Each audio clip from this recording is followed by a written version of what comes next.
हम अंग्रेज व्यापार के बहाने आए हैं, लेकिन इरादा ताज का। पहले भरोसा जीतेंगे, फिर राज करेंगे। सोने की चिड़िया अब हमारे पिंजरे में होगी।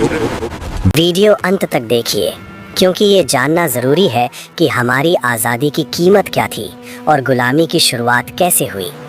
कल्पना कीजिए एक ऐसे देश की जहाँ धरती सिर्फ अनाज नहीं समृद्धि उगाती थी, जहाँ हुनर विरासत था और कारीगरों के हाथों में कला सांस लेती थी।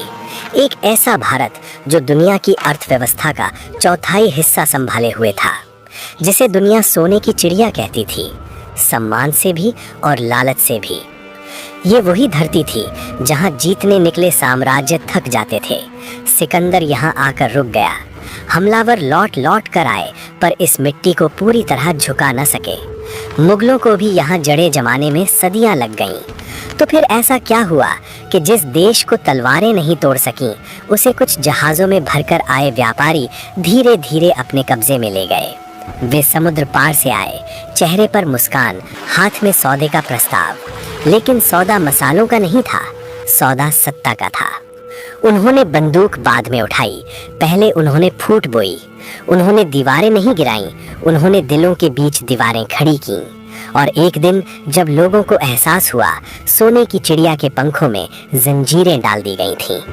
आज हम उसी अध्याय का पर्दा उठाने जा रहे हैं जिसे इतिहास की किताबें ब्रिटिश राज कहती हैं, लेकिन जिसे समझना हो तो उसे पढ़ना नहीं, महसूस करना पड़ेगा। ये कहानी शुरू होती है एक ऐसी तारीख से जिसने भारत की दिशा ही बदल दी। तारीख थी 23 जून 1757। जगह प्लासी का मैदान। बंगाल का नवाब सिराजुद्दौला अपनी विशाल सेना के साथ सीना तान कर खड़ा था। संख्या में ताकत उसके पास थी, जमीन उसकी थी, हौसला उसका था। सामने थी ईस्ट इंडिया कंपनी की मुट्ठी भर फौज, और उसका नेतृत्व कर रहा था एक ऐसा आदमी जिसका नाम इतिहास में लालच और साजिश के साथ लिखा गया, रॉबर्ट क्लाइव। कागजों पर यह एक युद्ध था, लेकिन मैदान जंग में जो हुआ वो युद्ध नहीं था, वो धोखा था। एक ऐसी गद्दारी जिसने आने वाले 200 सालों तक अंग्रेजों को हिंदुस्तान का खून चूसने का अधिकार दे दिया। नवाब की सेना का सेनापति मीर जाफर हजारों सैनिकों के साथ युद्ध के मैदान में मौजूद था, लेकिन खड़ा रहा खामोश, बिल्कुल एक पत्थर की मूर्ति की तरह। उसकी तलवार म्यान में ही सोती रही, जबकि अंग्रेजों की बंदूकें नवाब के वफादार सिपाहियों के सीने चीर रही थीं। क्यों? क्योंकि जंग मैदान में नहीं, पहले ही हार ली गई थी। रॉबर्ट क्लाइव ने मीर जाफर के कानों में सत्ता का जहर घोल दिया था। नवाब को मरवा दो और बंगाल का अगला ताज तुम्हारा होगा। बस एक लालच, बस एक वादा, और उसी एक गद्दारी ने पूरे हिंदुस्तान का सौदा कर दिया। सिराजुद्दौला हारे, पकड़े गए और बेरहमी से मार दिए गए। लेकिन उस दिन सिर्फ एक नवाब की मौत नहीं हुई थी, उस दिन भारत की स्वतंत्रता पर पहला गहरा वार हुआ था। लेकिन दोस्तों, असली कहानी जंग के मैदान में खत्म नहीं हुई, वो तो बस शुरुआत थी।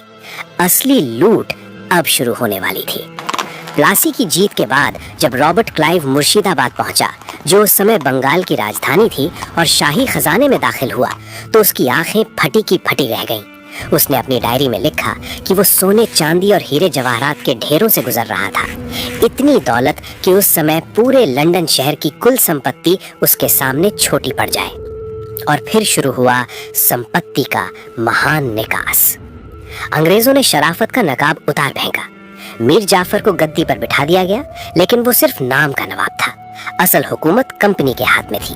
वो एक कठपुतली था जिसकी डोर लंदन से खींची जा रही थी।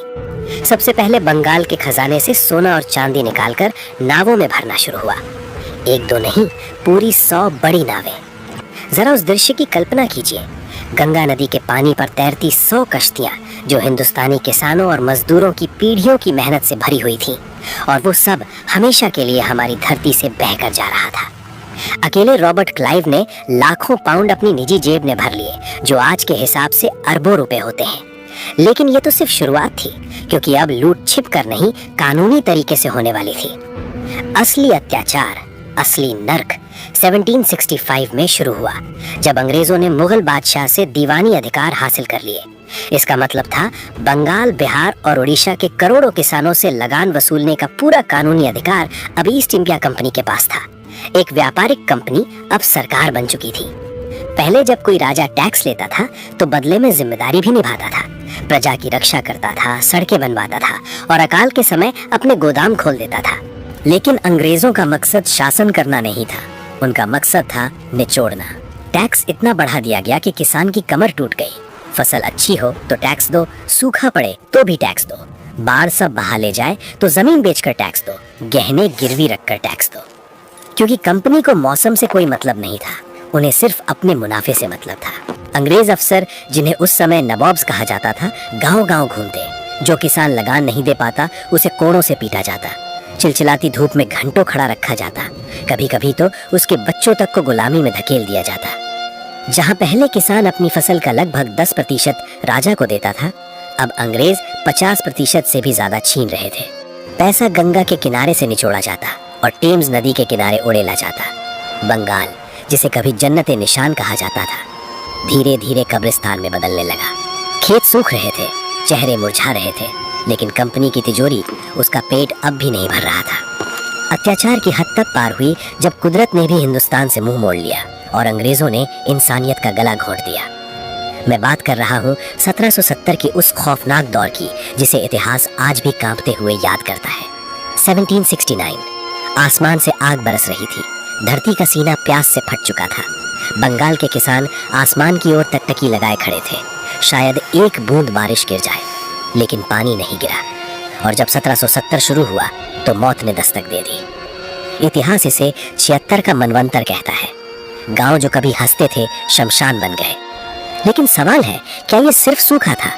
नहीं, अकाल सिर्फ तब नहीं आता जब बादल बरसना बंद कर दे। अकाल तब आता है जब शासक इंसान रहना बंद कर दे। जिस वक्त खेतों में फसलें सूख रही थी, उसी वक्त ईस्ट इंडिया कंपनी के गोदाम अनाज से भरे थे, लेकिन वो अनाज भूखी जनता को देने के बजाय ऊंचे दामों पर बेचा गया। चावल सोने से महंगा कर दिया गया। एक नियम बना, पहले कंपनी का लगान चुकाओ, फिर अगर कुछ बचे तो खुद खाओ। सोचिए उस किसान की हालत जिसके घर बूढ़े माँ बाप भूख से तड़प रहे हैं, बच्चे एक मुट्ठी चावल के लिए रो रहे हैं, और अंग्रेज सिपाही उसके घर से वो आखिरी मटका भी उठा ले जा रहे हैं जिसमें अगले साल के लिए बीज बचा कर रखा गया था। जब मुर्शिदाबाद और बिहार की सड़कों पर लाशें बिछी थीं, तब कंपनी ने क्या किया? क्या राहत दी? क्या गोदाम खोले? नहीं, उन्होंने उसी साल लगान में 10% और बढ़ोतरी कर दी। तर्क ये था, अगर तुम्हारे पड़ोसी मर गए हैं तो उनकी जमीन का टैक्स अब तुम भरोगे। क्या ये इंसानियत की हत्या नहीं थी? इतिहासकार विलियम हंटर ने लिखा, हालात इतने भयावह थे कि लोग मृत शरीरों तक का मांस खाने को मजबूर हो गए। नदियां लाशों से भर गई, शमशानों में लकड़ी कम पड़ गई। और उसी समय कलकत्ता में कंपनी के अफसर जाम टकरा रहे थे। लंदन चिट्ठियां लिख रहे थे कि इस साल मुनाफा पहले से ज्यादा है। सिर्फ एक साल में बंगाल की 1/3 आबादी खत्म हो गई, करीब 1 करोड़ लोग। ये किसी बीमारी से नहीं हुआ था, ये किसी वायरस से नहीं हुआ था, ये लालच से हुआ था। ये प्राकृतिक आपदा नहीं थी, ये मानव निर्मित नरसंहार था। और अत्याचार यही नहीं रुका। अंग्रेजों ने किसानों को मजबूर किया कि वे धान और गेहूं छोड़ दें। नील उगाओ, अफीम उगाओ, जो कंपनी को फायदा दे वही उगाओ। क्या नील से पेट भरता है? क्या अफीम भूख मिटाती है? नहीं। लेकिन अंग्रेजों को हिंदुस्तानी पेट से मतलब नहीं था, उन्हें अपनी जेब की चिंता थी। जिस जमीन पर सदियों से अन्न उगता था, वहीं अब जहर बोया जाने लगा। 1770 का वो अकाल भारत की रीढ़ पर पड़ा पहला बड़ा हथौड़ा था। बंगाल, जो कभी दुनिया को कपड़ा और अनाज बेचता था, अब खुद भीख मांगने को मजबूर हो गया। लेकिन दोस्तों, ये तो सिर्फ कृषि की बर्बादी थी। अंग्रेजों की भूख अभी शांत नहीं हुई थी। अब उनकी नजर थी भारत के उस हुनर पर, उस उद्योग पर, जिसके सामने ब्रिटेन की फैक्ट्रियां धूल चाटती थीं। मैं बात कर रहा हूँ भारत के कपड़ा उद्योग की। आगे जो होने वाला था वो सिर्फ आर्थिक साजिश नहीं थी, वो था हुनर का कत्ल। एक समय था जब रोम की राजकुमारियां हों या मुगल रानियां, सबकी पहली पसंद एक ही थी, ढाका की मलमल। बंगाल के कारीगरों के हाथों में ऐसा जादू था कि वे हवा को भी बुन देते थे।